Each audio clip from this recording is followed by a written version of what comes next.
Imina 37, la legislature in Guam is back from recess. We are continuing the second reading.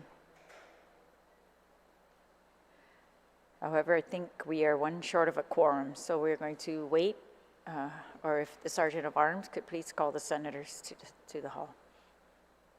We're going to take a recess for quorum.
We're back from recess. We have quorum now, and so we're ready to proceed with the second reading. The next bill on second reading is Bill number 104-37 LS. Primary sponsor, Senator Sabina Flores-Perez. You are recognized. Good afternoon to my colleagues, and thank you, Madam Speaker. I'd like to place Bill 104-37 into the third reading file, or actually, I would like to make a motion to place substitute Bill 104-37. All right, to accept, so a motion to accept substitute Bill 104-37. This is as amended by the committee and further substituted on the floor. Copies have been passed out. They're also on the drive. On that motion to accept the substitute version, One quick thing, I actually sent an updated version, so I can just get a moment's recess for it to be passed out, printed and passed. All right, 1 minute recess.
We are back from recess. We are continuing now on Bill number 104-37.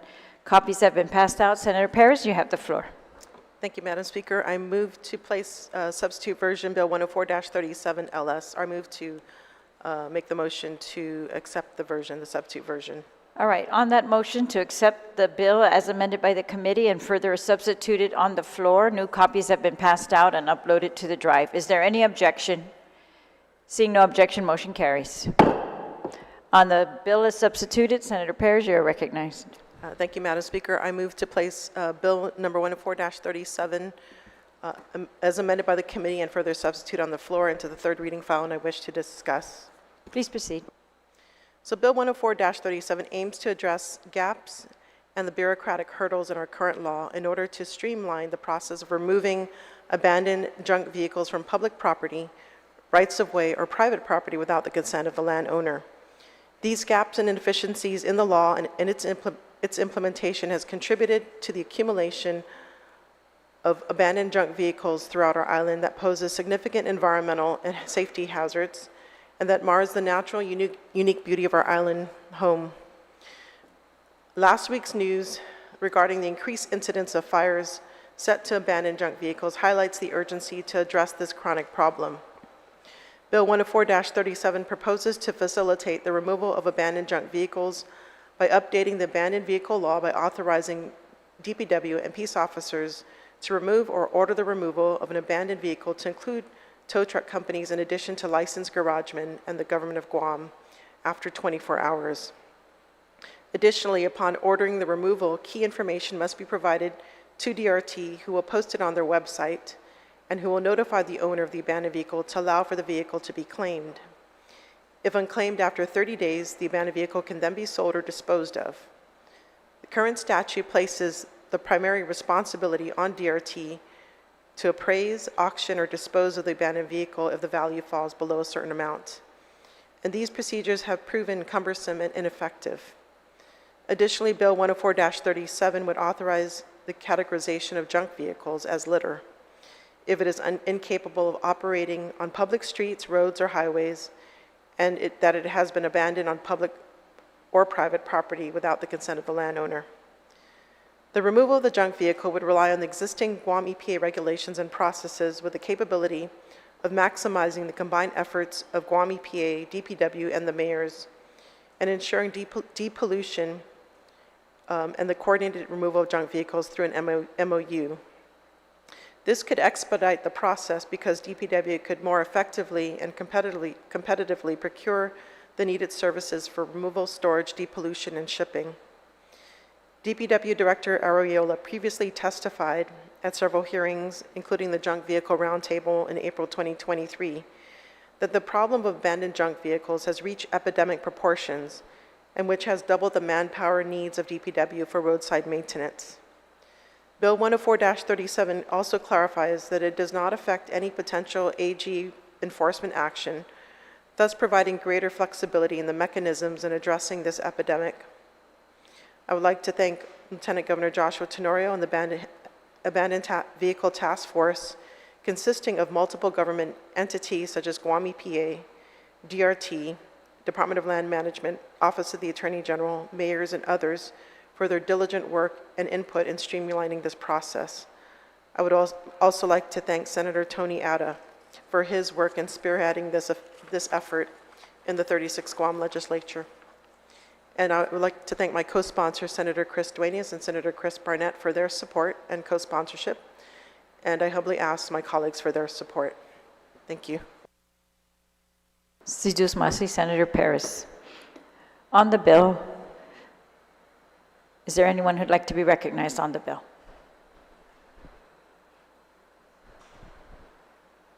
Senator Taitagui, you are recognized. Sidus Masi, Madam Speaker. Madam Speaker, I stand in full support of this legislation. In the 35th Guam Legislature, I actually started working on this abandoned vehicle to the point where I have made phone calls to not just our agencies on Guam and how they're addressing it, but also to the military, because we're finding out that many of those military members that come to Guam and they buy a Guam bomb, and then when they leave, they just leave it on the side of the road and leave island.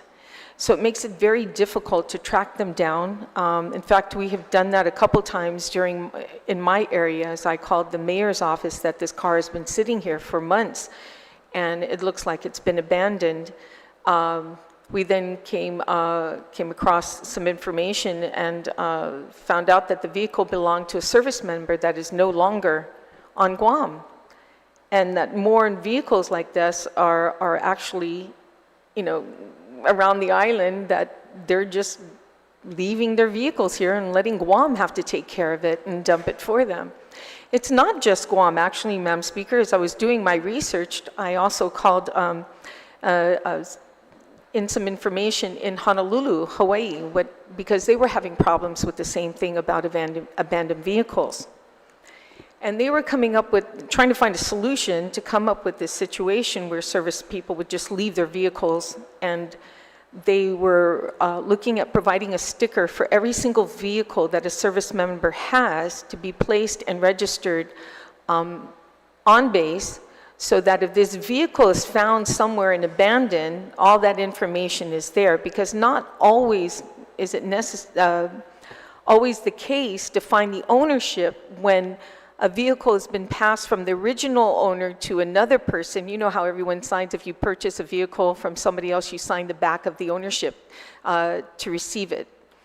And that sometimes is not in the record at Rev and Tax. So they were trying to have this mechanism in place to put stickers on all these vehicles that service members in Hawaii had. That was an idea to do it here as well, but it was brought to the attention of the military because they too were part of the issue on these abandoned vehicles. Now we're seeing more vehicles that are left at the side of the road. If they break down for some reason, they had to leave the vehicle there, and then in the next 15, 20 minutes, they come back and it's already stripped. Everything is already stripped on that vehicle. It gets to a point where they look at it and say, well, I don't have anything left of my vehicle. I'll try and go to the insurance company and see if I can get anything for it. But many times it's a lost cause for them, and it costs too much to tow for them, and they just leave it there for the mayor or Public Works to take care of it. A lot of issues, actually, Madam Speaker, came with the law, what a mayor can do and what DPW can do, in removing these vehicles. Like, for instance, up in Sinohanya, a vehicle being left on the side of the curb, and it's not necessarily, well, how do you put this? The curb is in front of someone's house. So you assume that car belongs to the person who lives on that curb, but it's not. It's a public access. So anybody can go and just park the car in front of somebody's house on the curb near the sidewalk, and they can't do anything about it. I mean, it's sitting there. They'll call the mayor's office and say, Mayor, this car's been sitting here for 2 months and I can't move it. And mayor has an issue with moving it as well. They don't have the jurisdiction. So that was one of the biggest problems about these abandoned vehicles, especially that's left on the side of the street, near other residents that has nothing to do with it. And then again, it talks about how this bill is able to remove vehicles on private property, that is in there where the owner of the private property did not give permission for that vehicle to be there. But it is on their property, so this legislation actually addresses that scenario and situation. So this too is one of those bills that's a long time coming, and we've been trying to fight with this back and forth since the 35th Guam Legislature, and carried over, like Senator said. Senator Ada took this on in the 36th, and I'm glad that the senator is taking it on to the 37th to trying to find a way to the littering of this type of littering that's going on around our island. But it's most especially, it's a safety issue too. As we are driving by on our roadside, we see these abandoned vehicles just sitting out there that's been stripped and can cause an accident, on the road. But it's very much an eyesore, especially when someone decides to torch these abandoned vehicles and leave it on the side of the road so that they don't see the identification number, or they scratch out the identification number and walk away because they would rather do that than have to pay $200 for it to go to a junkyard. And the question on how much it costs to tow these vehicles away, well, many people have argued the point that, well, that's what we pay for our registration fee. There's a certain fee on the registration to cover vehicles, the disposal of vehicles. That's true, but if you don't have any laws to actually give the authority for those entities or agencies or those safety officers to actually remove the vehicles, it's not going to do anything to remove it. So I think this bill does address that loophole in the law. And so I stand in full support of this legislation, too. It's a long time coming, and looking forward to any kind of issues that may come up if it passes, and to be addressed right away, because I don't think will take as long as this bill took to finally get in front of us. So thank you, Madam Speaker, for the opportunity, and ask my colleagues to please support this measure. Thank you. Jesus Masi, Senator Taitagui. On the bill, Senator Blanche, you are recognized on the bill.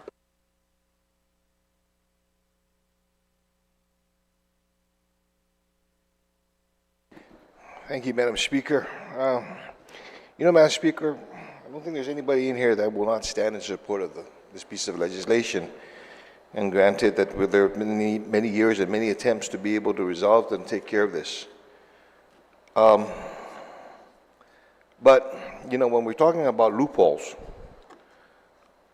I think that one of the things that while we try to close this loophole, we still have a pit in front of us. In that, and I may be naive, and I don't quite clearly see it in the bill, but the question comes, where do you take these vehicles to?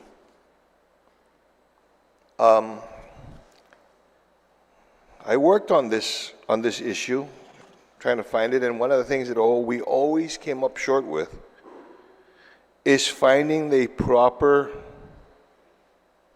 site, if you will,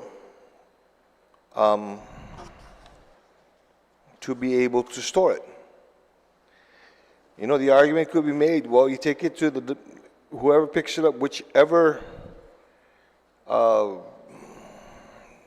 tow company picks up the vehicle, obviously they'll take it to their lot. Well, that's been done before. And then we found another problem as far as too many cars on the lot. To the point where tow companies, knowing that they're going to be dispatched to take an abandoned vehicle, won't answer the call. Because it's one thing to remove it, but where do we take it to? And maybe that's a question that I'd like to be able to proffer to the author of this legislation, if she could yield, does this bill, or any language in this bill, or is there a disposal or a holding site for these vehicles? Or are we going to take it leave it up to the tow companies? Would the sponsor yield to the question? Yeah, I yield. And I appreciate the question, because this has been brought up in the roundtables, that this is one of the issues is where do we bring it to? And the bill basically does not mandate a specific location. And it's really, that's why the MOU is there. That's why tow truck companies, it will end up in the properties that are properly zoned and permitted. So yeah, the bill basically streamlines the process of removing it. As far as permitted sites, that is not covered in this bill, but that's something that's being looked at very closely by all the agencies that are involved in this process. So yes, that's a very astute observation. And that's something that's being currently worked on. Jesus Masi, Senator Senator Blas, you have the floor. Thank you very much for the response, and unfortunately, that's what I suspected was going to happen, is the answer. Because, you know, Madam Speaker, again, we can see the dilemma. We've got an abandoned vehicle, called in by the mayors, verified by the police department, all the paper, everything is there to basically identify that it's abandoned. But then, when the tow truck comes and he says, okay, where do I take it to? We don't know. Then what? What have we resolved? It's still something that hasn't been addressed. And that, for the most part, is the problem. We can find any excuse and any reason as to why we want to be able to impound or remove the vehicle, but the problem is, where do we move it to? When I was working on this project, when I was working on this issue a few years ago, you know, I went on a little field trip with the chief of police. Even the police department has problems with their impound lot. They don't have one, basically. And in that field trip, we saw a site where vehicles that were impounded were taken to, but right down the street, EPA was basically right down the street from where this impound lot, and was telling the agencies, the powers that be, that they had to remove it, but move it to where? And that's the concern that I have. Not with the bill. It's not with the bill. It's with the issue. It's with the problem. It's with the problem that this bill is attempting to address. But as the author has also stated, that's something that's ongoing.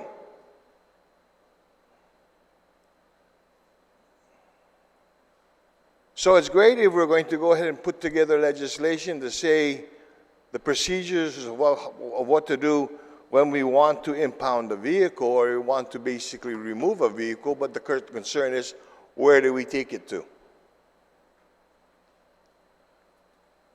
So then, what good is the law?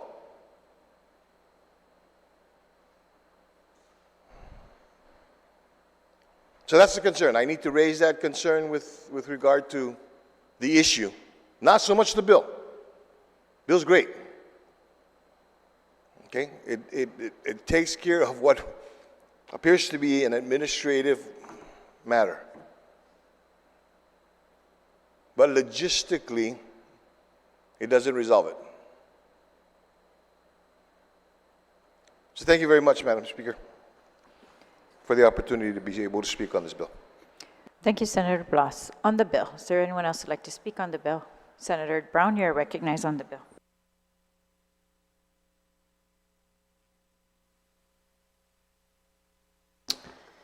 Thank you very much, Madam Speaker. I certainly appreciate the efforts of Senator Sabina to bring this legislation forward to obviously reduce the challenges in trying to address removal of junk cars. I think we've all seen in the last few years, almost on a regular basis, that this is now, you know, abandoning your car on the side of the road is now becoming the standard to address disposal because, you know, some people just choose not to be responsible. And it's very concerning now because, as you know, we've heard in the media and I've seen myself lately, you know, torching these vehicles once they've stripped them seems to become the standard now. And we see this on the side of the road fairly regularly. And again, I think the bigger crux of the issue is getting back to why we even register our cars every year. You know, we go and register our cars, we pay our fee, we make sure we get our insurance, we do the responsible thing, only to watch others in our community be irresponsible about it and not much consequence. I mean, what are you going to do? They go, okay, well, you know, they eventually you watch the car, it gets dropped on the side of the road, then maybe a day or two, the license plate disappears, the tires, other parts get stripped, and then the car gets torched, and at some point, you know, your mayors come up and they put the notice on the vehicle, and at some point it gets towed away and removed, but that's after a few weeks of sitting there. And there just has to be a better process. If we're required by the government to register our vehicles, law-abiding citizens do the right thing every year at a substantial cost, because you have to make sure not only do you pay the cost of the fee, make sure your vehicle's up to standard, you're also paying your insurance, which we know many people are going around on our roadways are not having registered vehicles. So we say, okay, we got to look at the vehicle number then. If they get rid of the license plate, we got to look for the vehicle number. And then what? And then, oh, well, the car got sold, and then it got resold, and it got resold, and we don't know who the owner is. So somewhere along the way, we've got to come up with a better system of accountability to where a vehicle's not transferred until there's a step in place to ensure that we identify who the current owner of the vehicle is. Because we're registering our cars every year. The government has our information every year. The government takes our $100+ close to. I don't know if it's 90 or 100. I don't look anymore. Probably should, but it's like, well, you got to pay it anyway, right? Why angst over it?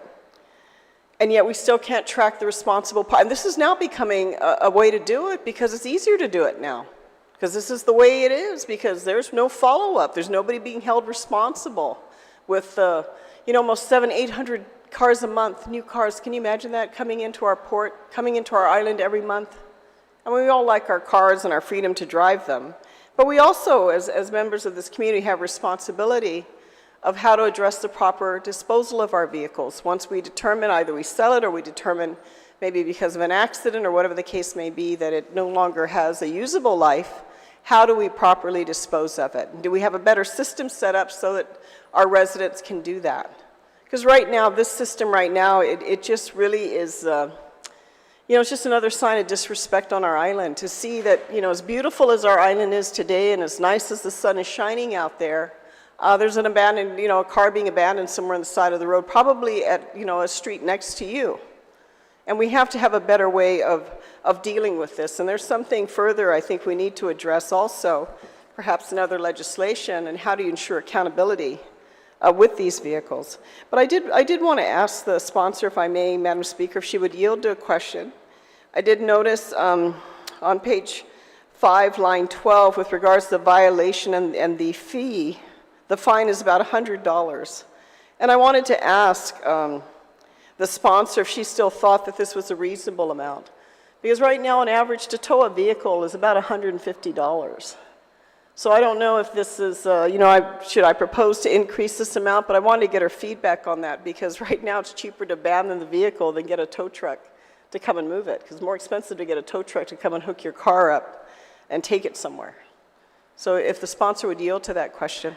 Madam Speaker, thank you. Thank you, Senator. Would the sponsor yield to the question? Yes, I yield to the question. So I wasn't focused on changing that, but I'm open to any amendments with changing that. The speaker's absolutely right. That definitely doesn't cover the cost of towing. So the sponsor, you would have no objection if I made a motion to 200, shall I say 250, 3? Senator, though, if you look at, that's the penalty. Part F is the towing company fees.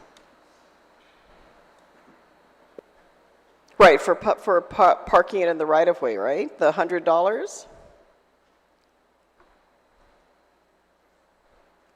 Speaker, I just want to clarify that with the amount, this $100 fee. We'll take a 1-minute recess. Yeah. Thank you.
We're back from recess. Senator Brown, you have the floor.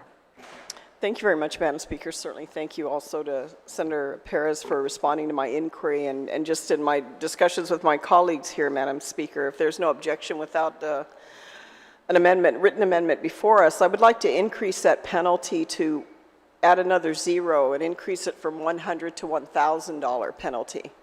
I know it's a substantial amount, but at the same time, I'm hoping that would be a deterrent for individuals that want to be irresponsible in dumping their vehicle in the public right-of-way. I think that would be a reasonable amount, and sounding from the comments of my colleagues that that would be an acceptable increase. So if you don't have any objections, Madam Speaker, me offering that amendment without a written copy, I'd All like right, to is there any increase it to objection to 1,000. the amendment not being in writing? Seeing no objection, we'll proceed. The amendment now is to change the word on page 5, line 12, from $100 to $1,000. Yes. On the amendment, Senator Taitigui? Thank you, Madam Speaker. Madam Speaker, I stand in full support of that. If we have fines and violations in excess of $1,000, if you throw a cigarette butt out during fire season, I mean, that's $1,000. I don't see reason why we can't do the same for that kind of, deter individuals from parking. It'll be better for them to just take it, tow it, and put it to a place for $200 versus keeping it there for $1,000. So I stand in full support. Thank you. Thank you, Senator. On the amendment, anyone else? Senator Perez on the amendment. Thank you, Madam Speaker. I support this amendment, but I just wanted to provide information because it further states in the next subsection that it shall be a new violation every 30-day period. So considering that this bill proposes only a 30-day period, so that would limit this fine or to be $1,000.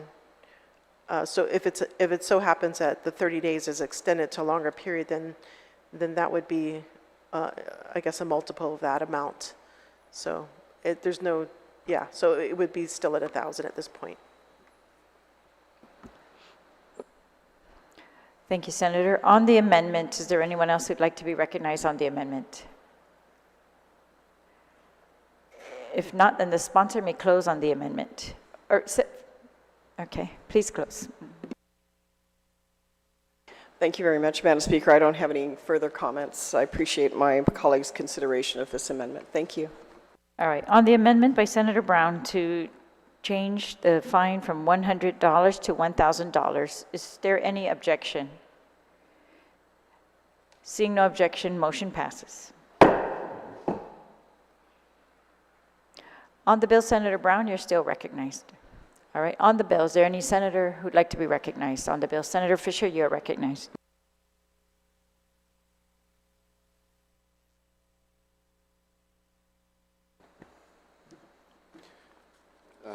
Thank you, Madam Speaker. I am, in my remarks, I am focusing on subparagraph F of page 5, beginning at line 16. The law, as offered, reads, a licensed garage man or tow truck company may charge the owner of an abandoned vehicle a flat rate fee promulgated through the administrative adjudication law found in Chapter 9, etc., for towing, holding, or storing. Last sentence, if the abandoned vehicle is not claimed after 30 days, the licensed garage man or tow truck company may sell the vehicle. Having read that, it is not clear to me who will promulgate the rules through the administrative adjudication law. Obviously, it cannot be the garage man, and it cannot be the tow truck company owner. It must be some Guam agency. Will the proffer of the bill identify that agency? Does the sponsor yield to the question? Yes, thank you, I do, and it will be Department of Revenue and Taxation. That's their purview. And I would amend the bill, or I'm open to the amendment, or otherwise I would amend it to include that. Sure. Senator Fisher, you have the floor. Thank you very much. The last sentence, if the abandoned vehicle is not claimed after 30 days, the licensed garage man or tow truck company may sell the vehicle. My concern here, it kind of dovetails with an earlier section, which I'll cite in a moment. But how is it possible that a garage man or a tow truck company can sell the vehicle when neither the garage man or tow truck company has title to the vehicle? Will the author yield to that question? Would the author yield to the question? Yes, thank you. And actually, currently in statute, it allows for the selling of the vehicle by the government entity. So it basically mirrors what is currently done in statute, or what's currently should have been done in statute. But now we've expanded the amount of time from 10 days to 30 days, in addition to providing notification, as well as posting it up on the website, would allow for the due process elements to occur. Okay. A follow-up question to that, and this is where an additional section of the law, I think, comes into play. On page 4, sub C at line 4, the Department of Revenue and Taxation shall post information required by subsection B, a name and address of owner. Among the 6 items, why are we not noticing a potential lien holder?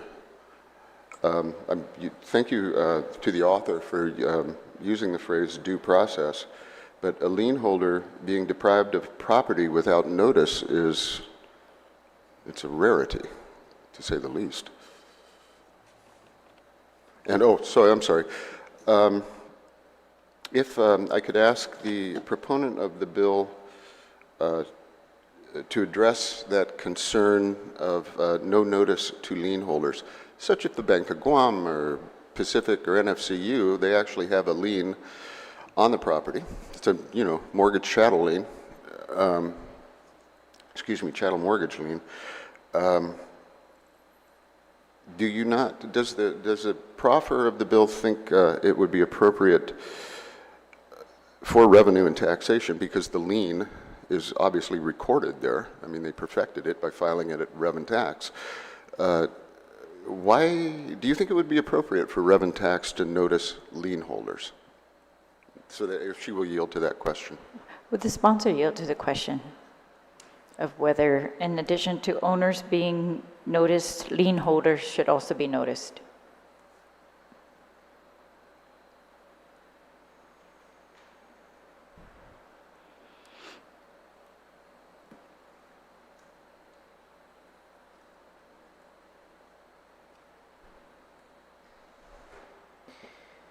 So as far as owners, there is the definition provided, and that might be able to answer the question. So owner means the holder of a certificate of title or ownership, or an individual who possesses a receipt or other form of evidence indicating certificate of title. So I believe I need to double check with DRT to see if that includes perhaps like the bank. Would that include the bank? So. Thank you, Senator. Senator Fisher, you have the floor. Yes, ma'am. Thank you very much. Although I'm not by any means fluent in commercial law, I think the title of the vehicle would be held by the lien holder until the debt is discharged.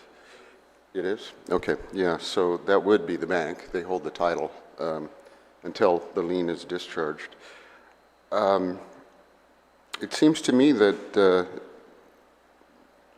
if an individual abandons the vehicle in which the bank has a security interest, that would certainly be default by the borrower. I think the lien holder, whether it be a bank or a credit union or whatever, has an absolute right to notice. And I would ask my friend to consider adding, I guess that would be at the top of page 4, a sub 7, that Department of Revenue and Taxation has to at least publish notice to lien holders, because all of the banks will be scrubbing that DRT list on a regular basis to see if any of their security interests are being abrogated. Thank you I would just ask her to consider that. Thank you very much, Madam Speaker. Thank you, Senator. On the bill, is there anyone else who'd like to be recognized on the bill?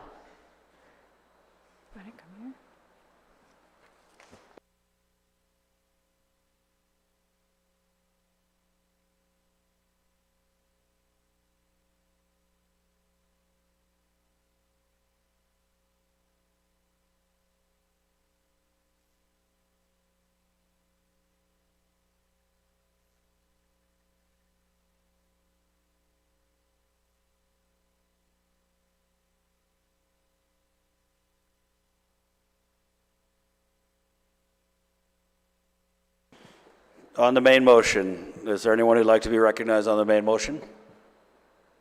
Speaker Talai, you're recognized.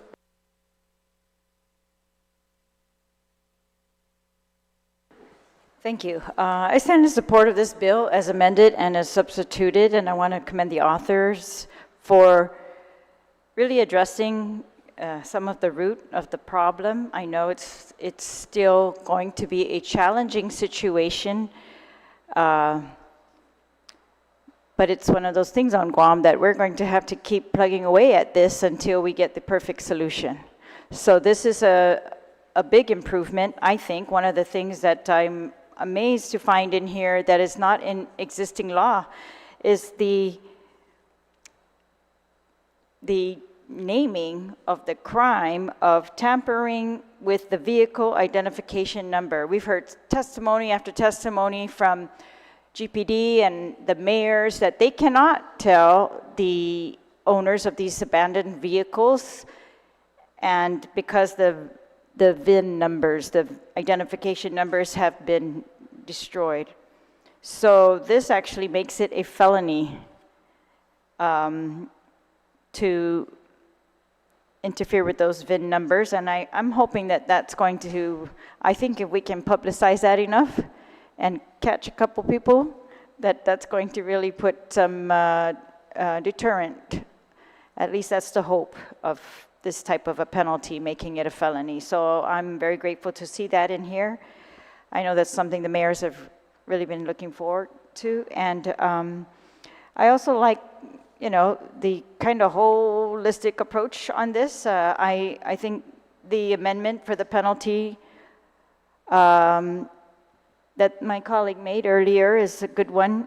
I'm a little bit worried about, we're now allowing, because we don't have an impound lot, or even if we did have one, we're allowing these vehicles to be picked up by tow trucks from private companies. The rates have been established by the Department of Revenue and Taxation, so they're going to be standard rates. However, these companies can now tow the car away before further damage. They can store it, and they are entitled, after notice has been sent and 30 days has passed, they will be notified that there's 30 days has passed, and they would be able to sell that vehicle according to this bill if it's passed. That gives them an incentive for doing this when they might be picking up vehicles that nobody wants to claim. There's also a provision that allows, if it's not a tow truck, for DPW to do the same, for Revenue and Taxation to also sell these at auction if the abandoned vehicle is not claimed after the 30 days notice. I like the idea in this bill where DPW is actually going to be, they'd really name who is responsible for getting the identification off of this vehicle and publishing that. That, I think, is what was needed a lot, because we had so many people who have jurisdiction to do something with these abandoned vehicles, and yet it wasn't very clear. There's a lot of them. They happen almost every day, and so this would put DPW squarely in charge of, after 24 hours of a vehicle being abandoned, that DPW will go out there and get pictures, the location, the time and day, the VIN numbers, the license plates, all the identification of that vehicle. And then they will give it to Rev Tax, who will post that information on its website. So this is not only available to all the law enforcement, it's available to DPW, to the mayors, to everybody who might be wanting to do something with that vehicle or is doing something with that vehicle. And Revenue and Taxation's involvement, of course, assures us that we've got the last legal owner of the vehicle, or the last owner according to its records. So I just wanted to talk about those provisions in particular because it's kind of like this bill sends out a big signal. It's a warning to those who are doing this that there are new tools that can be used now to track you. This defines a junk vehicle as a vehicle that is incapable of operating on public streets, roads, and highways. And I know that there has been an entire team of people within the government working on junk and abandoned vehicles, including the Lieutenant Governor, DPW, EPA, the mayors especially, and all of them have had input into this bill. And so I'm hoping that they are going to be able to work with this and that they will, I'm very confident because of their work so far that they will be able to give prompt feedback as to which provisions here they have any issues with. The money collected is going, from the penalties, is going to go to, of course, good use, it looks like, in picking up more of these abandoned vehicles.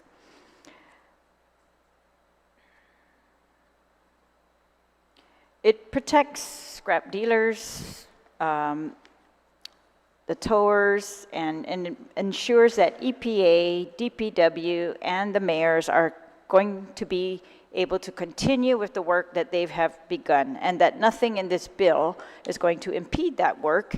It should only facilitate that work.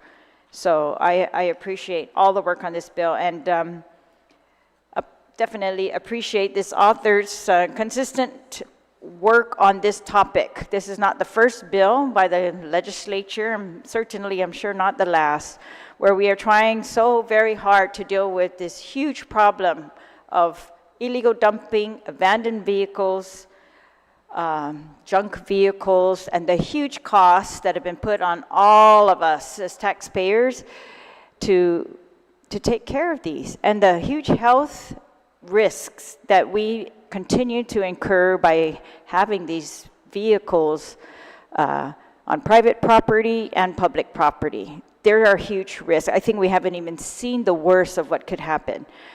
Even though we've seen the fires and other, pests living in these things. However, it's also a signal of sometimes crime on Guam, right? But this also protects those whose vehicles have been stolen, hopefully, because the DPW will have to get that information within 24 hours, post it up. Hopefully, that can be coordinated with GPD and private people who have had their vehicles stolen. They know where to go look for vehicles that have been claimed or impounded. I would encourage all vehicle owners, if you don't know where your vehicles are, to report it to GPD so that they can use these systems to faster track your vehicles. And that, again, I want to thank the mayors for all their work on these abandoned vehicles, that GPD, EPA, DPW. This is a huge problem. We know on the Chamorro Land Trust, they think, some people seem to think those are dumping grounds. So I'm very grateful for all the work that's been done on this bill, and I stand in full support. Situsmasi. Thank you, Madam Speaker. On the main motion, is there anyone else who would like to speak on the main motion?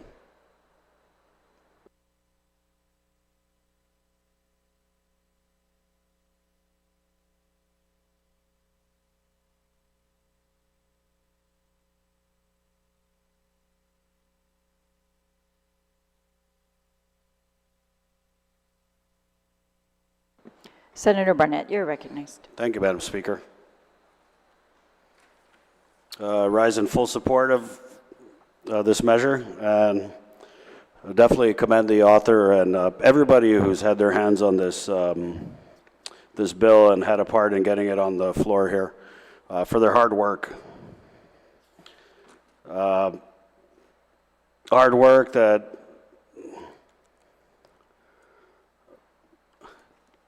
pun intended, that was littered with hard work along the way. I've sat in an informational hearing across the hall, and we had some of the best and brightest minds sitting at the table, and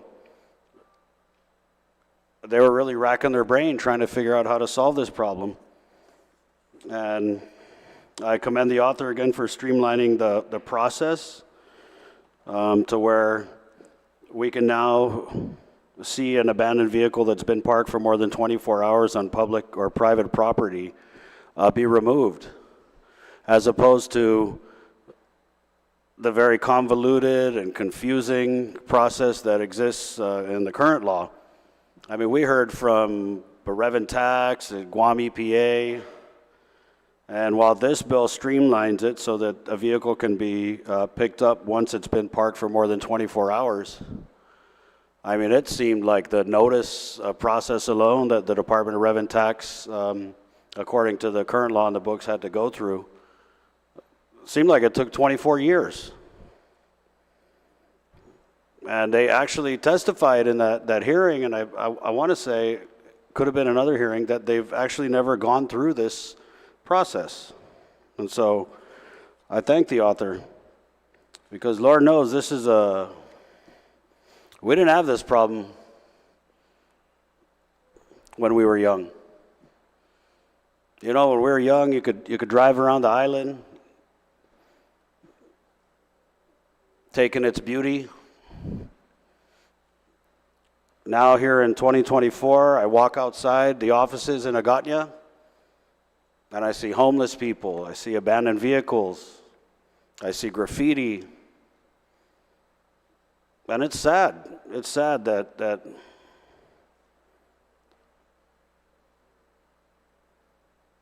a lot of our people take this paradise that we call home for granted.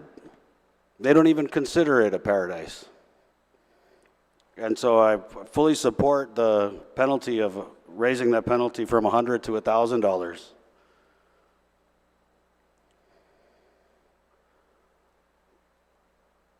And in the hearings that I attended, we heard from representatives of the administration that 5,000, was it 5,000 abandoned vehicles? Over 5,000 abandoned vehicles have been picked up so far, right at the time of the hearing. But you ask Mayor Savares, she's got a great quote on this. She says she thinks Dedido is growing abandoned vehicles because they go out there to Swamp Road and they pick up 10 abandoned vehicles and land it, they go back tomorrow and 20 more grew in its place. And that's what I mean about a whole lot of people out here who, I don't even know if they can be reached, but they don't give a damn about our island. And so I commend the efforts of the author, and I know a lot of people who worked hard on this measure. But I also ask the question, how do we change that mindset so that we realize just how precious this paradise is? I mean, in so many ways, I feel like we're teetering on the edge. I mean, I've been in hearings on other measures, and at a time when you read so many disturbing things about our environment and our water supply, you have to wonder why more people don't support these measures that are going to strengthen the very policies that protect this precious paradise. And I commend the author, again, for doing the hard work. A lot of this environmental legislation is not easy. Not easy at all. It's painstaking. Obviously, many of these things take many years. And I thank my colleagues for their input, especially on a measure lofty as this one, to make sure we get everything right, the first time, like Senator Teitig had said. And so I rise in full support of this measure, and I ask my colleagues to do the same so that we can continue. I mean, I hope this is the solution. I really believe this is the solution. But if it isn't, it's a great big bite that we're taking out of this abandoned vehicle apple, for lack of a better pun. So nothing further, Madam Speaker. And again, I urge my colleagues to support this measure. Sidus Masi. Sidus Masi. Senator, on the bill, is there any senator who'd like to be recognized on the bill? If not, then the sponsor may close on the bill. Thank you, Madam Speaker. Before I do my closing, I want to proffer some amendments. So the first one has been passed out. It's basically to add more clarity by adding Department of Revenue and Taxation as the agency that will promulgate the fees. So it's on page 5, line 16 to 21, subsection F. All right, on that amendment, is there any objection? Or is there anyone who'd like to speak? No one to speak. Any objection? Seeing no objection, motion carries. Amendment passes. So the other amendment would be to include the language, so the amendment's still being produced. And it will be sent to the clerks momentarily, if I can ask for a brief recess. Would you mind describing the amendment? It's on page 4. It's to add the words, includes lien holder, just to be really clear that they will be notified. Can you read your amendment, Senator? Okay, so it's page 4, line 4. C, Department of Revenue and Taxation shall post the information required by subsection B and the name and the address of the owner, which includes the lien holder of the abandoned vehicle, on its website. All right, so it's to add the words, which includes the lien holder. Is there any objection to not having that in writing? Seeing no objection, would you like to proceed with your motion? Yes, yeah, I motion to All right, so on the amend the bill based on the that. amendment, is there anyone who'd like to speak on the amendment? Would you like to close on the amendment, Senator? All right, is there any, Senator Blas, on the amendment? You're recognized.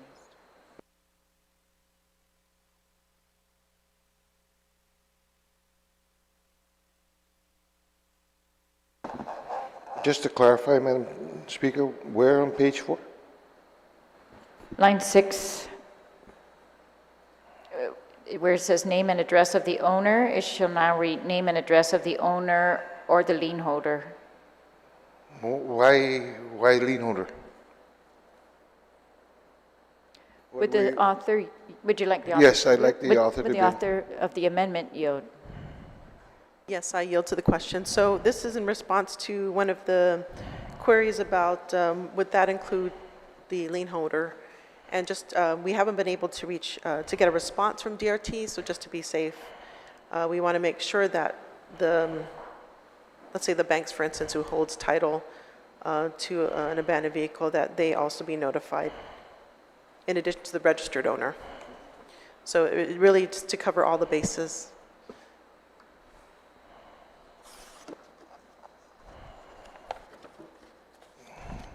I guess, Madam, if I can go and proffer another question. Does this make the lien holder liable to this? Would it make the lien holder liable? Would the sponsor yield to the question? Yeah, the purpose of this is to notify the owners because the vehicle has been abandoned. So that question, I think ultimately, yeah, the person who would pay for that is, my estimate, it would be the registered owner. in the end game. Madam Speaker, I don't mean to throw a wrench into the whole system, but, when if we're going to decide that we're going to go ahead and post information of the lien holder, for what purpose do we do that? What obligation does the lien holder have to that? And what liability does the lien holder have? A lot of times we got to be very careful about what we put in statute in the unintended consequence to the action that we're promulgating.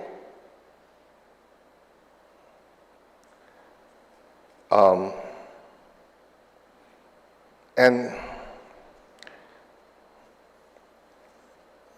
for the most part, when you got in an abandoned vehicle, chances are there's going to be no lien holder.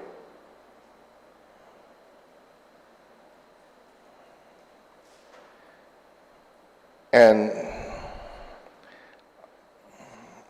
I just don't want to just put things in just for the sake of putting things in, so that if that is something that we want to be able to place, if this bill were to pass and set into law, and that's something that we can have a discussion on, and with regard to the purpose and the consequence to it, then I would support it. I'm just very leery about putting more people. It's almost like we're blaming them too.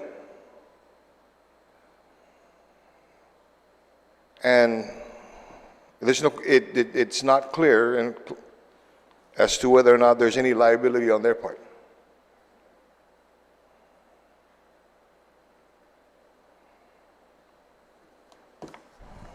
So I see the point.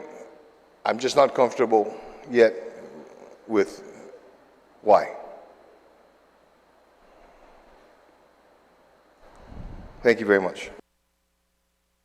Thank you, Senator.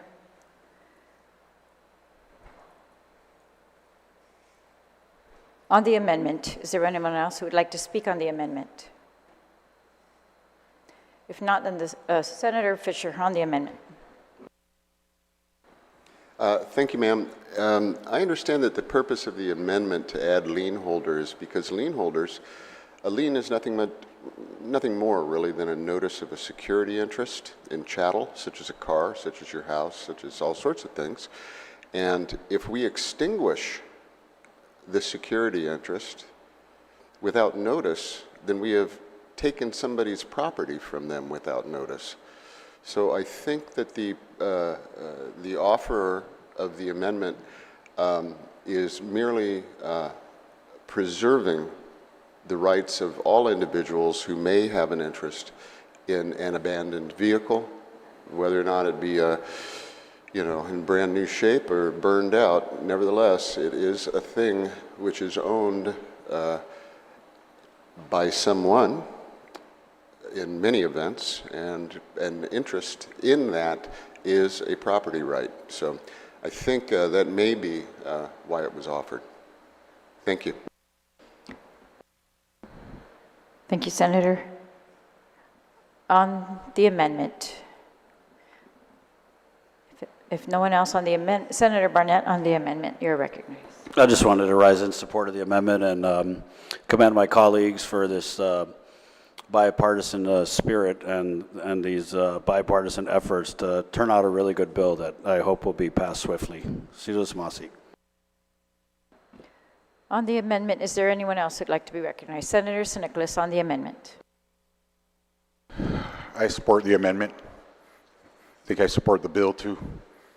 I don't want to disparage anybody's hard work. There's a lot of things that I've gone through, or in the past maybe year since we've been senators, that abandoned vehicle has always been, the bane of our existence. And I think any work toward rectifying this issue is a good thing.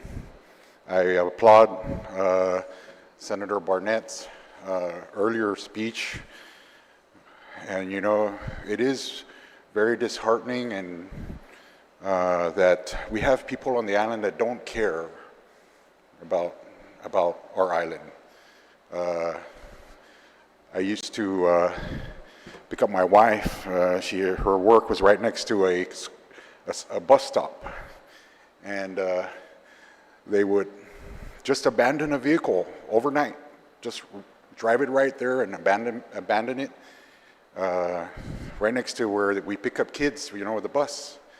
It's horrible. And they come and remove it, and then a couple more days later, there's 2 more cars there. I mean, it's even funny that the Navy's having a problem with it. There's a couple of abandoned vehicles down there next to Infusion on Navy property. It's just a horrible state of affairs that we have to deal with this, and irresponsible citizens who don't care about our island, or, you know, how they behave, you know. How we behave affects, we affect each other by the way we behave. And if we're going to just dump it there, it just causes distrust amongst us. But on the same token, I would want to, I've been trying to rack my brains out back here, and I looked up in Singapore, how do they do this? Everybody knows that is my default place. I think I'm in the wrong country.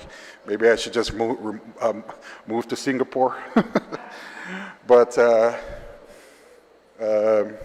they have a way of doing it down there, a way of doing things. And what I did was, just for giggles, I wanted to see how much scrap metal was for a whole entire vehicle. And it's about $150. And, you know, after calculating moving expenses with the tow and taking it in with there's really no money to be made.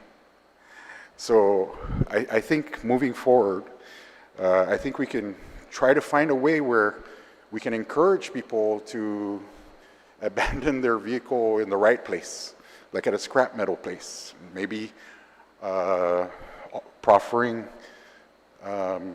tax incentives so that abandoning a vehicle properly is profitable for everybody involved. Maybe that's for another time. But yes, I do, and I wanted to stand in support of Senator Paris's bill and everybody who worked so hard with this. It's something that we need to rectify immediately, because you know, these vehicles are just a blight on everything. It's a blight on our landscape, and it's also the way we treat each other. I think that's most important. If I abandon something in the front of your yard or something, you know, it's not right. And I think we need to come together as a community to try to rectify this and behave properly and abandon vehicles where it's more proper and needs to go. But yes, I stand in support of the amendment and in support of the bill as well. Thank you, Madam Speaker.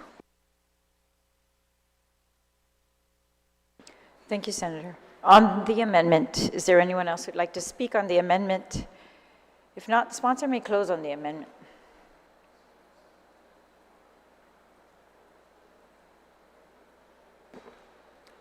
Thank you to my colleagues for their engagement with this amendment. And so we did reach out to DRT. They are supportive of the amendment to notify the lien holder, because it appears to be a gap that currently exists in their SOPs.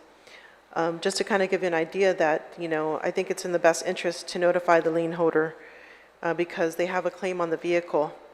And before the tow truck company sells it, they should be able to make a claim on it for themselves. You know, they should be notified in the least before it's sold without, you know, imagine if it was sold without their knowledge. And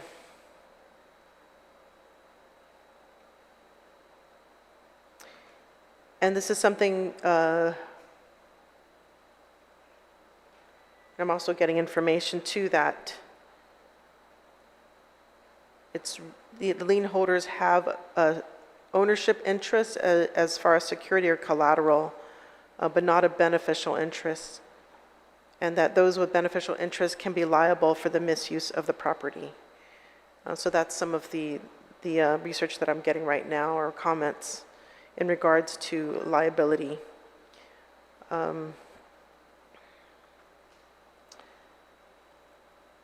So I think ultimately, you know, generally speaking, you know, the situation on Guam, a lot of these abandoned vehicles, you know, probably don't have lien holders. but that's not to say they don't. But the likelihood is that, and the likelihood is that, yeah, they don't have loans on them, right? But in the case that there is one, I think it's important to identify and notify those who have those interests, and they could potentially claim it and recoup any kind of losses, if any. So I think it actually is in the best interest of the lien holder to include them in this process. And so I ask for my colleagues' support.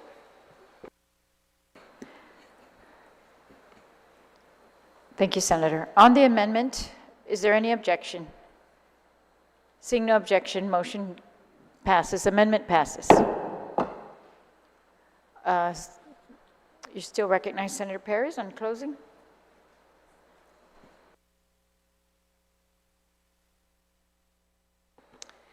So the other amendment is to add co-sponsors before I do a closing.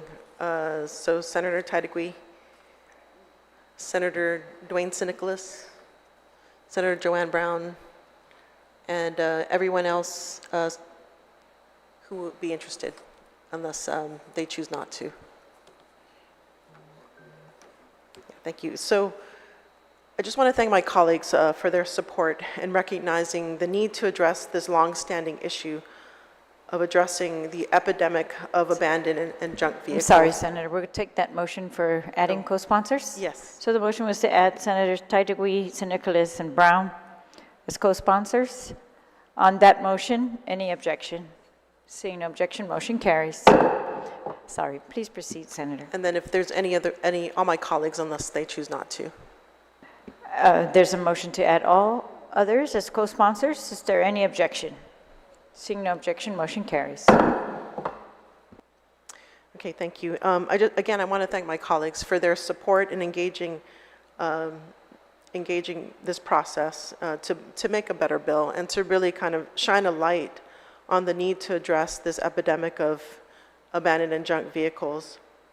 It's evident that our community is fed up with this problem, and we must do something. We need to stop the talk. We need to stop the meetings and do something. And I really want to recognize Lieutenant Governor and the Abandoned Task Force group that really came together to really hammer out a solution that these agencies can come together and implement. And that's one of the issues that we found at the Junk Vehicle Roundtable, is that we have all these agencies with their hands in removing it, but no one agency was accountable. And so this process really kind of opened the door for the next step to occur, which is to ensure this interagency governmental support, from DPW, and any of the peace officers to document the abandoned vehicle, and then submitting that information to DRT, who will post it on their website.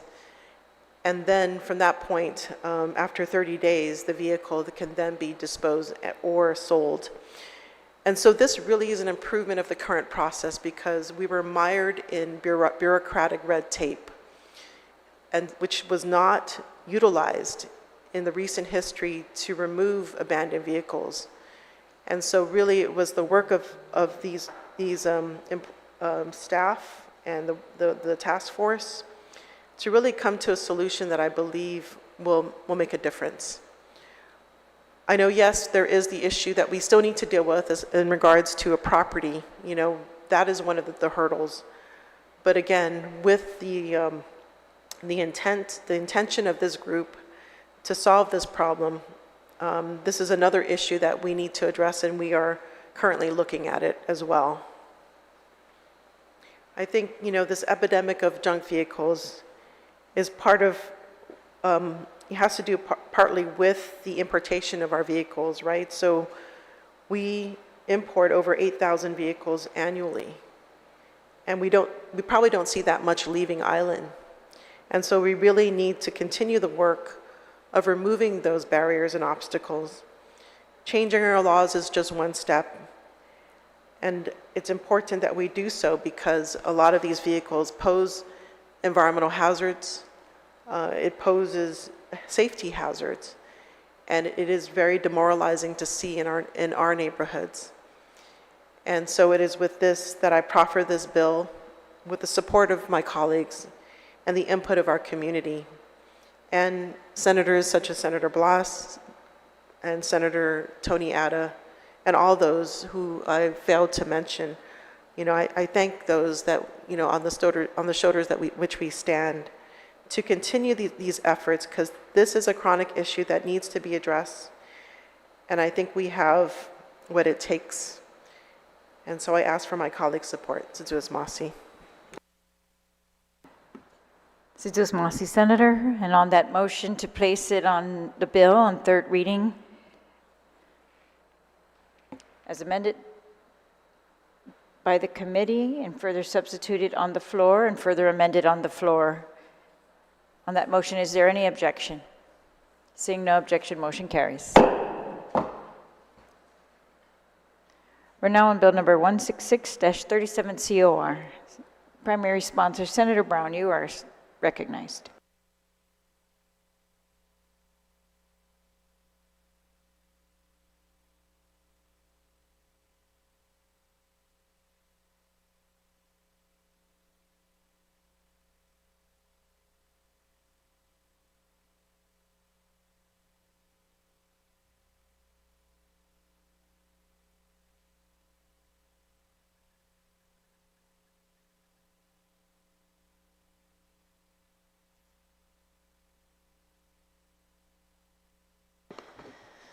Thank you very much, Madam Speaker. I'd like to make a motion for Bill 166-37 to be placed in third reading, and I'd like the opportunity to be able to discuss this bill.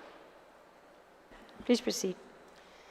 Thank you very much, Madam Speaker. Essentially, this bill was one of the bills that, in terms of change of law, that was requested by our public auditor, B.J. Cruz. Certainly, I had spearheaded during the last legislature the requirement, Madam Speaker, that all public meetings and notices, be placed so that members of the public certainly could know that when public meetings are occurring, be they by board, commissions, the Guam Legislature, whoever it may be in terms of our official government capacity, that information would be provided to the public so they will know what issues are being discussed. This particular request is almost an additional expansion of that, because we are requiring that when these meetings are occurring, including us when we're in session, when we have public hearings, that this be televised. And certainly in the cases of boards and commissions, this is something they're able to get online, and people are able to get on their computers, their phones, whatever the case may be, and be able to actually watch these hearings and meetings as they're occurring so that they know what discussions are happening, and then also ultimately, as I mentioned, what decisions are being made on their behalf. This particular request comes from the public auditor with not just having those particular meetings as they're occurring being online, but also ensuring that the record of that particular meeting is kept on the website of that department or agency, so that at any time members of the public may want to go back, as in our case here in the Guam Legislature, members of the public are not just able to watch this hearing as a session as it's occurring, or our hearings, our public hearings that happen. You can certainly go back and scroll through and look at any other public hearing, whatever day that it may have happened, and be able to view that at your leisure. And so this is essentially requiring the very same thing for a link to be put in place for boards and commissions to be able to carry this online on their website, so the public has the ability to access and review these meetings and hearings at their leisure. So that essentially, Madam Speaker, is a summary of this particular bill, and I certainly hope my colleagues will support it. Thank you. Thank you, Senator. On the bill, is there any senator who would like to be recognized on the bill?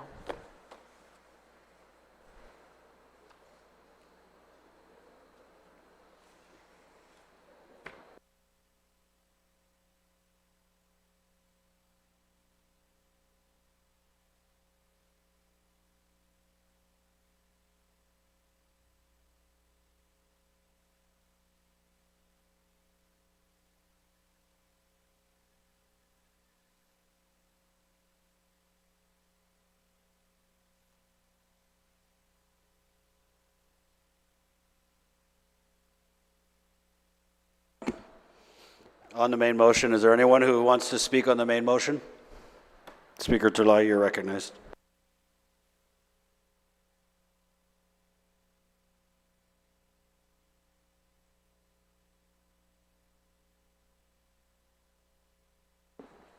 Thank you very much. I stand in support of the bill. I was one of the sponsors on the underlying legislation that required the agendas and these meetings to be broadcast. At the time, we were very concerned with just the cost to the agency.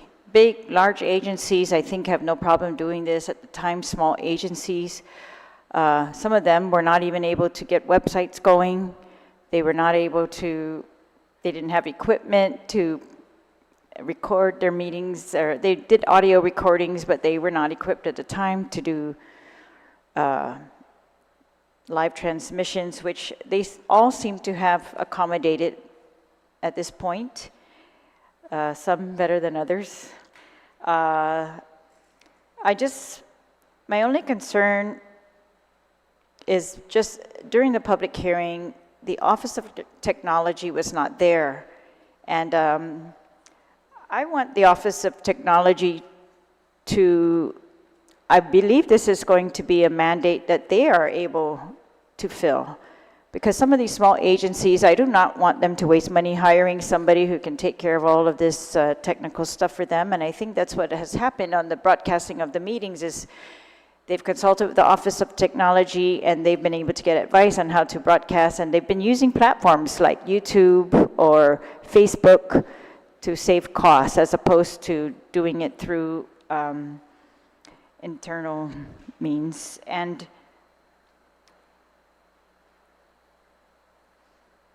I'm wondering, so the bill will now require agencies to post a link of these recordings to the OPA, which is great, and that's very efficient. Instead of transmitting the entire video to OPA, it's just a link. But the audio and video files shall be posted on the respective agency's website. And I just wanted to see if the author has any assurance from Office of Technology or these other agencies. I didn't see any of them testifying at the hearing as to, is this going to require an additional expense for them to, to accommodate these audio or video recordings on their website? I know storage space on websites is limited. Senator Brown, would you yield to the question?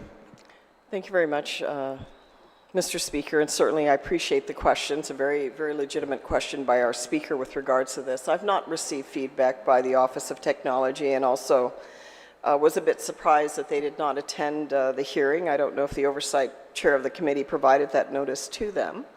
But I will say, Madam Speaker, that this will bring the issue up. It will force the issue if we do pass this. Primarily because, I was not the original author of the legislation that was put in place that required government agencies to have a website. It has taken time, even for the existing level of where we're at, for department and agencies to come in compliance. They did not readily do that when the mandate was put in a number of years ago.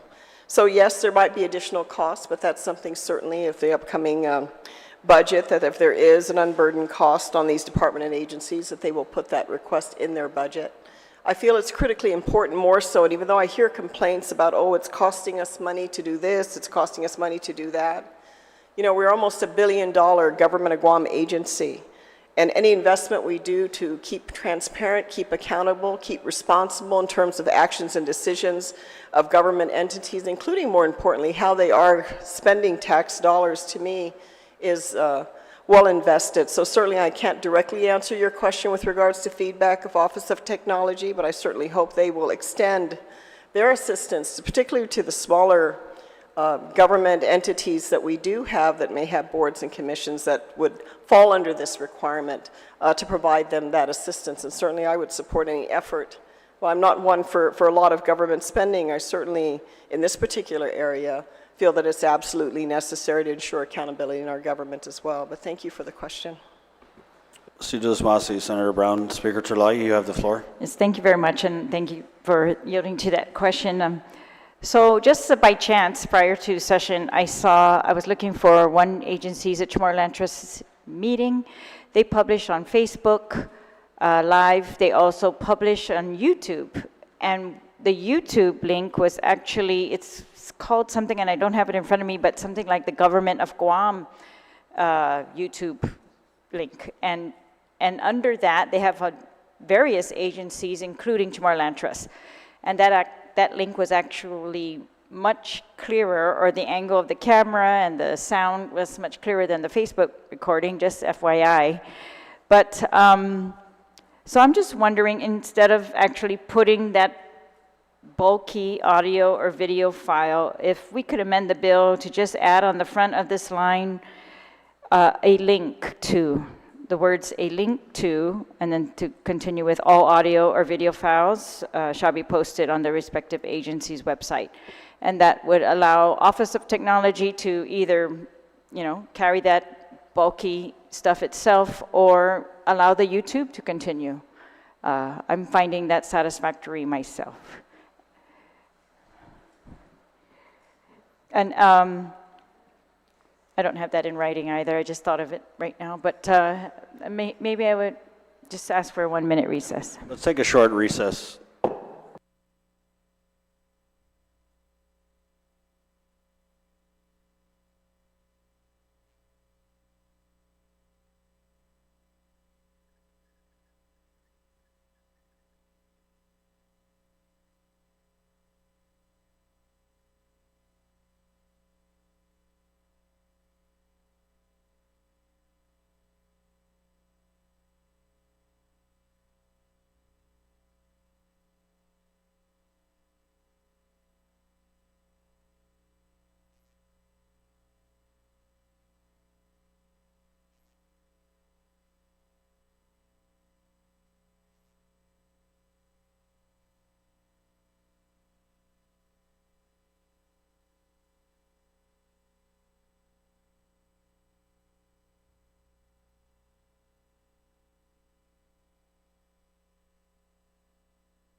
87 na las lalturan guahan is back from recess. Speaker, I understand you have a proffered amendment. You may proceed.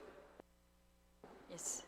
Thank you very much. I'd like to proffer the amendment that on Section 2 of the bill, line, looks like 14. Currently, it says that all audio or video files of the board and commission meetings shall be posted on the agency's website. I'd like to amend that to say, or a link to said files. So all audio and or video files, if applicable, of board and commission meetings, or a link to said files shall be posted on the respective agency's website.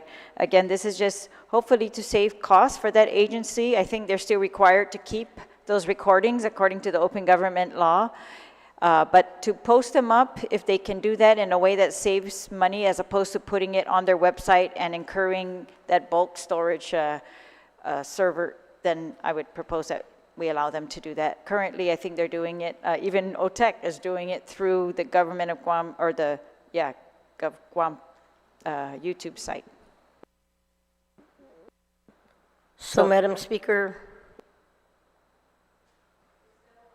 Double underline. It's the double underline. Yes, or a link to said files. Or a link to said. Okay, on that amendment, are there any objections? Anyone wishing to speak? If none, they're hearing no objections. Motion carries. Speaker Talai, you still have the floor. Thank you. I have a second amendment. This is very much almost identical. So in the last sentence of this amended bill as amended by the committee, it again puts a responsibility on the Office of Public Accountability to post the audio and or video files of all board and commission meetings on its website. And it's my understanding this is what they're trying to not have to incur, is posting all those actual videos, the bulk of them, but they will post a link to said files on the OPA website. So the amendment is on the last sentence to say, the Office of Public Accountability shall post the audio and or video files of all board and commission meetings, or a link to said files on, and instead of its, put OPA's website, just to reiterate. Thank you, Madam Speaker. On that amendment, are there anyone wishing to speak? Are there any objections? Seeing or hearing none, motion carries. Speaker, you're still recognized. Again, I just want to commend the author on the bill and OPA, of course, on their giving us feedback on their role. They have been, I want to commend them as well on the role that they've been playing. They've been actually the place where all of these recordings have gone, all audio recordings of meetings go there.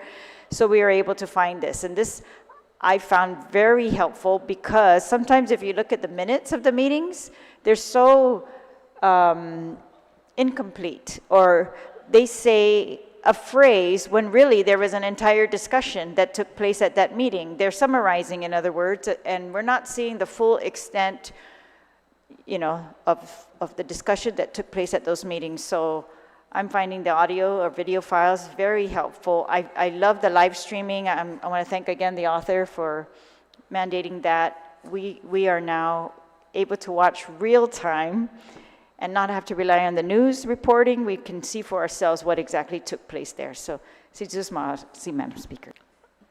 Buen provecho, Madam Speaker.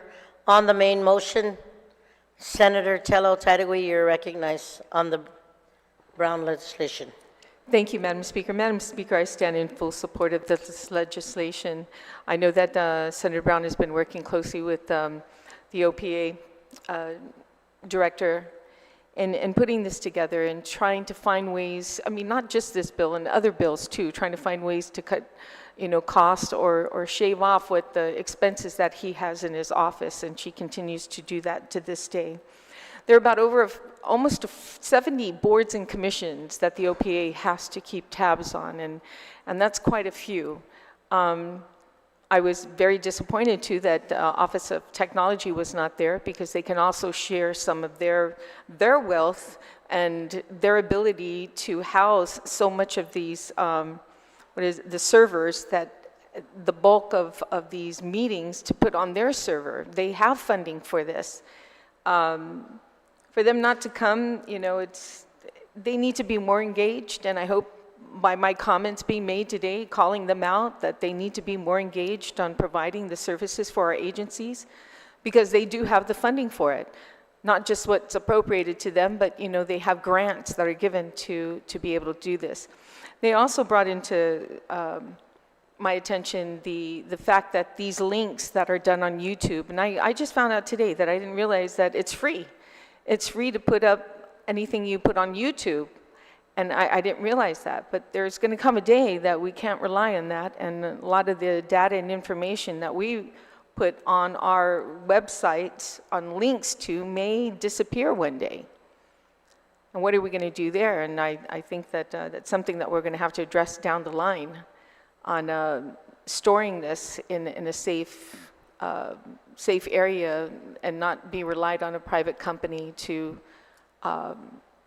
house this important information, historical information and data that we use every day when we're working on legislation, to go back to review what was said during a meeting.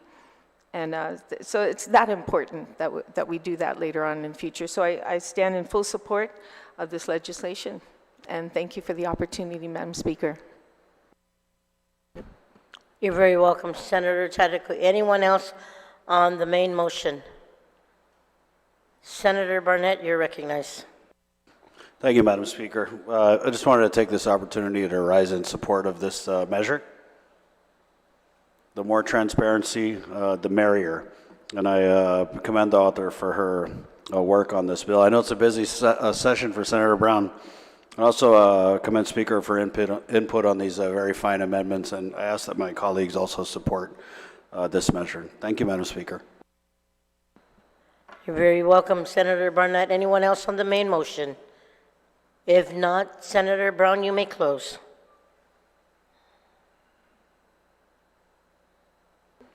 Thank you very much, Madam Speaker. I certainly appreciate the input of my colleagues and Speaker Terlahi with regards to how we can facilitate the implementation of this bill.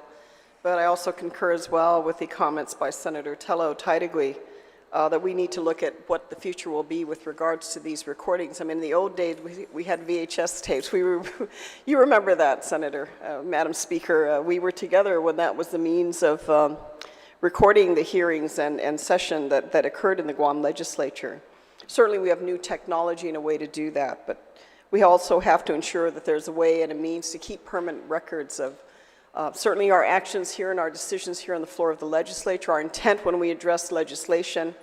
Same thing for the need of boards and commissions. Right now, having the link is convenient, it's cost effective for departments and agencies, but we also have to follow up on what are the means that we are going to maintain permanent records.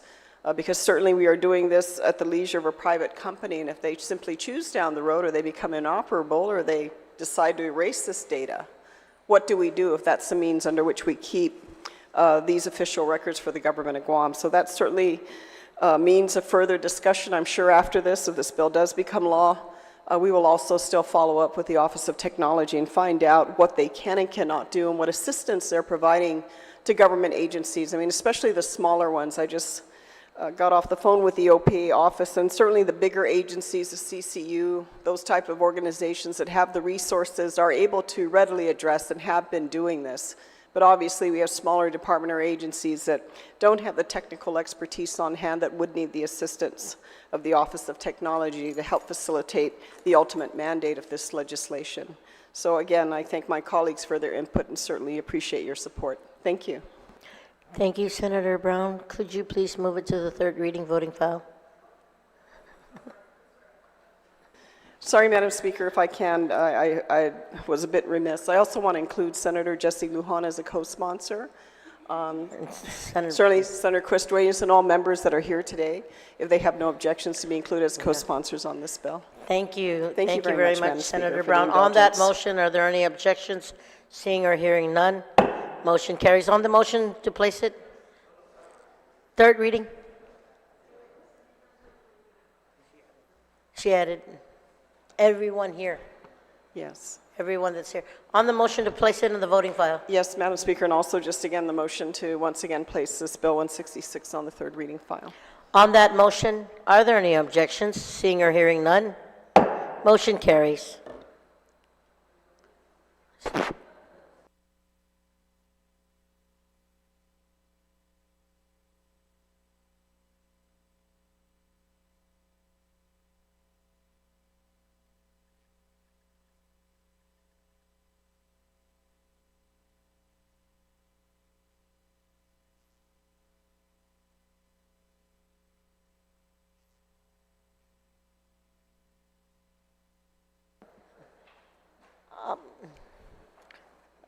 Colleagues, our next bill is 169-37 COR as introduced by Speaker Therese M. Terlahi, and I will recognize her at this time. You are recognized on 169-37.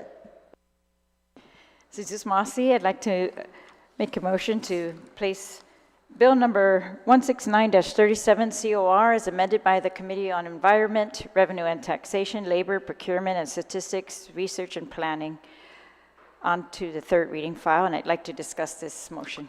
Yes, Madam Speaker, you may proceed. Jesus Mossy, this bill is an act to amend Section 14101, 14102, and 14103 of Chapter 14, Title 18, Guam Code Annotated, relative to the publication of financial information by nonprofit organizations. The statute currently requires nonprofit organizations operating, quote, for the benefit of the community and for the promotion of social welfare, unquote, to publish annually in a Guam newspaper of general circulation a financial report. This report must contain the nonprofit's income and expenditures for the preceding year and a balance sheet showing its assets and liabilities. This statute was enacted prior to the internet as a public service for those who wish to donate to these nonprofit organizations so that they could see the status and pretty much their balance sheets to see whether they needed their money. But as it currently exists, this statute places a financial burden on nonprofits to publish. And some, as you know, these nonprofits, they raise funds. Some are small, and but they raise these for many charitable or philanthropic purposes. This money that they are raising is then diverted to pay for these ads in the newspaper, which are, I would say, relatively costly for the very small organizations. And then the money is not being able to be fully spent on the actual charity.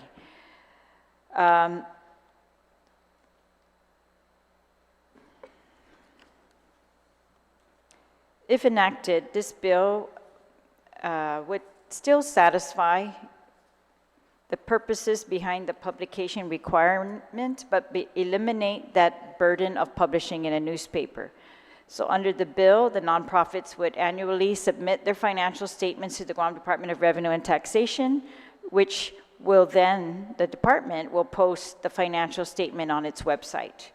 That way, all consumers of contributors to these nonprofits can see the reports. They're the same reports that are, they're being sworn to by a member of the organization, that they are true and accurate, and that they could, that the Revenue and Tax uses these to say that they comply with, their nonprofit status requirements, and the public will be able to see all of these. They will know where to go, and they should be easily available. And Revenue and Tax has done a very good job at on their website, I think, in making things available and making it uniform. And so that's my proposal under this bill, is to save the nonprofit those costs of publishing in a paper. This is information that someone who wants to donate can actually look up and get the information that they need. So I ask my colleagues for their support. Thank you, Speaker Terlayo. On the main motion, Senator Taitagui, you are recognized. Thank you, Madam Speaker, and I do stand in support and thank the author of the legislation, including me as a co-sponsor in this legislation. I did want to ask, though, a question, because I kept looking back and forth, and I only have one screen to try and figure out what has changed, because it has been amended in committee. So if the author should yield to a question that I have of what has changed in this bill from the original bill. Thank you, Senator. Speaker Terlayo, would you like to yield? What is the difference, the changes? Yeah. The question from the retiring speaker? It's the original bill, and now it's been substituted. I keep trying to look Yes. to see what the big change is. I looked too. It was amended by the committee. Maybe the committee the committee chair will. Senator Paris, would you like to yield to this question? Yes, I do yield. And it was really a minor change. I think any time there's a change, whether it's a hyphen, in this case, it was a hyphen. It was just simple formatting change. And I wanted just to, any change that's outside of the introduced version, we wanted to make a note that it is amended. Okay. Thank you, Senator Paris. Senator Taitagui, you still have the floor. Thank you, Madam Speaker. Madam Speaker, I have also one other question with regards to... Please state your question. Thank you. To the author of the legislation.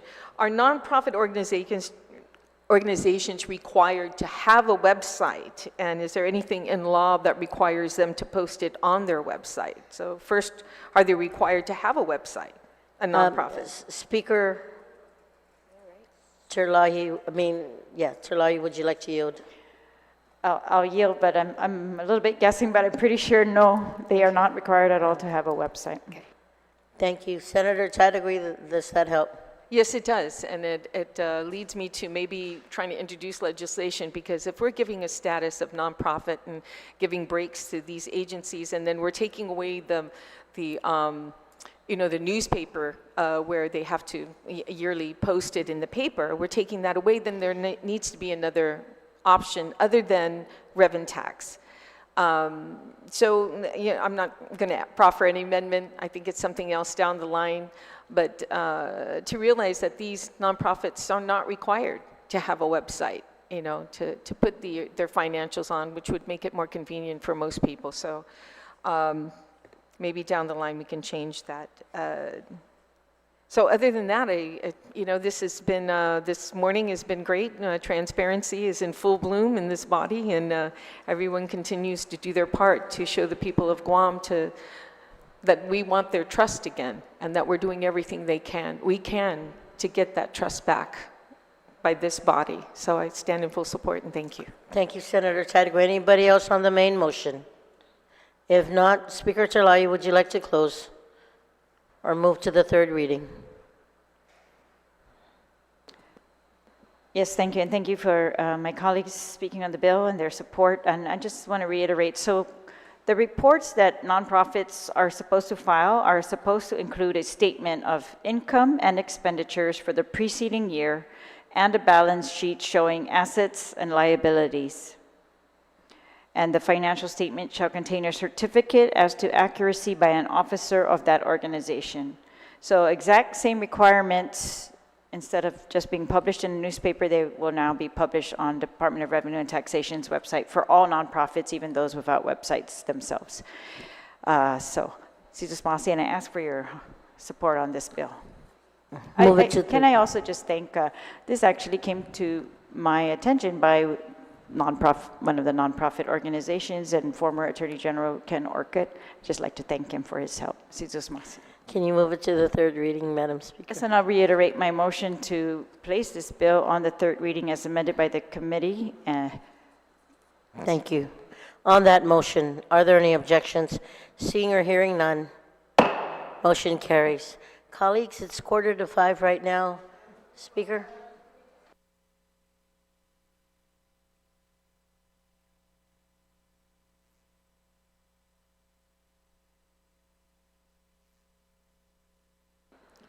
I'll move to recess till 9 a.m.